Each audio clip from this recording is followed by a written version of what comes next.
నమస్తే. ఆంధ్రప్రదేశ్ మంత్రివర్గంలో జనసేన అధినేత పవన్ కళ్యాణ్ సోదరుడు నాగబాబు త్వరలో చేరనున్నారు. ఈ విషయం టీడీపీ అధినేత చంద్రబాబు నాయుడు స్వయంగా వెల్లడించారు. పవన్ కళ్యాణ్ విజ్ఞప్తి మేరకు మంత్రివర్గంలోకి నాగబాబును తీసుకుంటున్నట్లు ఆయన తెలిపారు.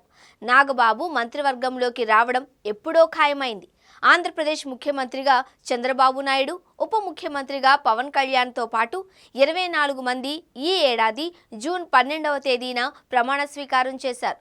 అయితే ఆ రోజే నాగబాబు కోసం ఒక మంత్రి పదవి రిజర్వ్ అయింది అని పార్టీ వర్గాల ద్వారా అందుతున్న సమాచారం బట్టి తెలుస్తోంది. కాకుంటే ఇన్నాళ్లు వెయిట్ చేసి ఇప్పుడు ఆ విషయాన్ని వెల్లడించారు. నాడు ఒక మంత్రి పదవి ఖాళీ ఉంచడంతో ఎవరి కోసమో అన్న చర్చ అప్పట్లో జరిగింది.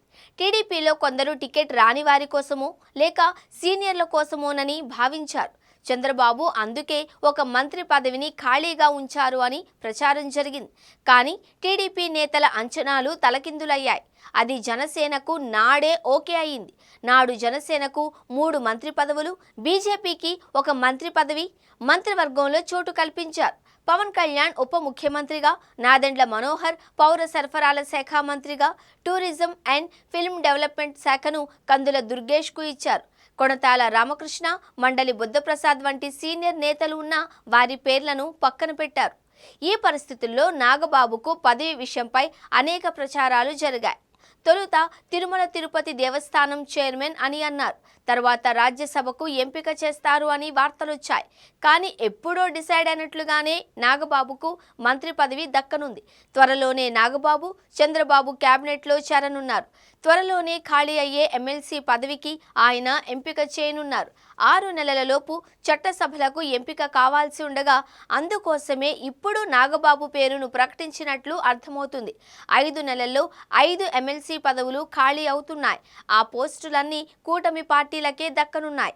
అందులో ఒకటి నాగబాబుకు కేటాయించనున్నారు. అందుకే ఇప్పుడు పవన్ సోదరుడు నాగబాబు కోసం 6 నెలల పాటు పవన్ కళ్యాణ్ వెయిట్ చేసి మరి ఇప్పుడు మంత్రి పదవిని అప్పగిస్తున్నారు. నిజానికి రాజ్యసభ విషయంలో బీజేపీకి ఒకటి దక్కకూడదు.